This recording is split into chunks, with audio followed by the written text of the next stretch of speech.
Love from love, story time. Hope from hope and peace from peace. And I got Minnie, and so welcome to this reading of the Word of God and restored to understanding. People have been hearing the Word of God for centuries and eons and millennia, and no one's ever understood it. Habakkuk 2, 1 through 6, King James Version. I will stand upon my watch and set me upon the tower, and will watch and see what he will say unto me, and I shall answer when I am reproved, wrote Habakkuk. And what Habakkuk was inquiring was the same thing as it's written in Isaiah 45 of things concerning the future of my sons and daughters and the work of my hands command ye me. And that's exactly what he was doing. He was wanting to know about the future, and that's why he was a prophet. And so kick back and please subscribe. I hope you enjoy this reading. And these are the days of the great refreshing, the great restoration. These are the days foretold of the flying scroll of Zechariah. These are the days for the lawless one to be revealed. Morg, his name is Death. He's the sword swallower of Revelation 13:13, who would die and then become the Antichrist.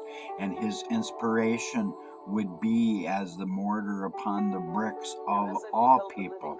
And if the world will not arise in love and change, for I am the voice of change. And the Lord answered Habakkuk, verse 2, and said, write the vision, the kingdom age vision. The kingdom age vision. It wasn't written, but that's what it is. And the Lord answered me and said, write the kingdom age vision. Write the vision and make it plain upon the tables, that anyone may read, anyone may run that readeth it.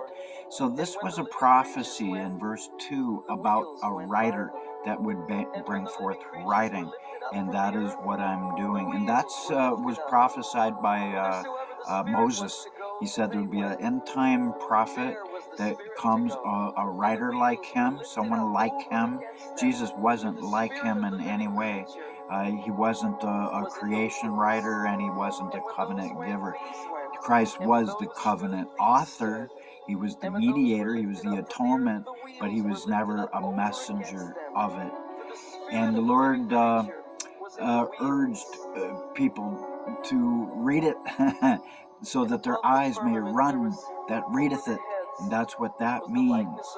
And so that also means that, like many, we need to have big ears so that we can hear better. And that means that if we're going to let our eyes run through materials, that our ears need to run through the same material. And verse 4 says, behold, his soul which is lifted up is not upright in him, but the just shall live by his faith. I smoke legal marijuana in Canada, and I am alcoholic. I drink every other day, or not every other day. I stopped doing that some time ago. Every 3 days, and I drink 7 ounces every 3 days. So I am in the safe limits. There's something in me that won't let alcohol go.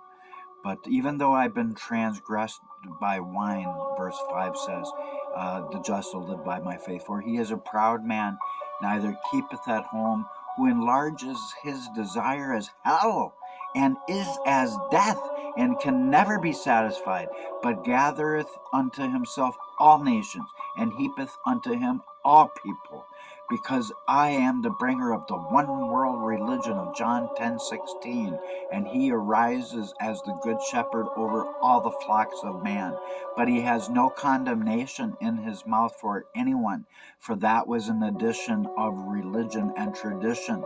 The word of God was changed The addition was that people but you got to believe in order to have all these promises of the kingdom age promise, because he says, I shall forgive your iniquity, I shall remember it no more, and I shall write my word of love on your heart. I shall be your God, you shall be my people, and beyond this no one shall ever need to be taught of him anymore, the word says. No, people, that changed everything, created a distortional false God of love, so that even Christians do not believe the Bible. They don't believe 1 John 4:7. And for that reason, John the Beloved said, when the everlasting gospel comes, of whom I am the author. If you don't believe me, just type in the manifested everlasting gospel of Revelation 14. Hear it. It sounds just like Moses. But the point is this, people, that for those who love are born of God and know God, because God is love. Christians don't believe that. If you're a Buddhist, you don't know God, you don't love. If you're a Jew, you don't know God, you don't know love. If you're an alcoholic, same thing. If you're a homosexual, same thing. Nobody knows God, and nobody loves, just Christians. People didn't get it the first time, and the Ten Commandments had to be given again a second time, and people didn't get it the first time with the everlasting covenant, so it has to be given again in the latter days, exactly as it is written. And if God didn't do this, and if he didn't become the God of all mankind and the God of Israel as it is written, then he would be a liar. So shall not all the people of earth take up a parable against him? It doesn't say that. It says, shall not all these take up a parable against him? And a taunting proverb, and they'll say, woe unto him that increases in that which is not his. In other words, accusation of false prophet will ring over me forever, for a long time, maybe not forever. History will show and prove witness that I am who I am claiming to be. But in the meanwhile, taunting, mocking ways of man shall evermore be in front of me the rest of my life. I have no doubt. But the good news is that he wants a pride of lions who will stand up. These are the days when the wheat and the tares will never grow together again, people. And he wants a pride of courageous lions that will stand up. He doesn't want no more sheep, mindless, stupid sheep. They are the tares, and the wheat will come with me. The lion roars, the lion of Zion roars from Jerusalem, and his salvation fills the earth. Who cannot stand?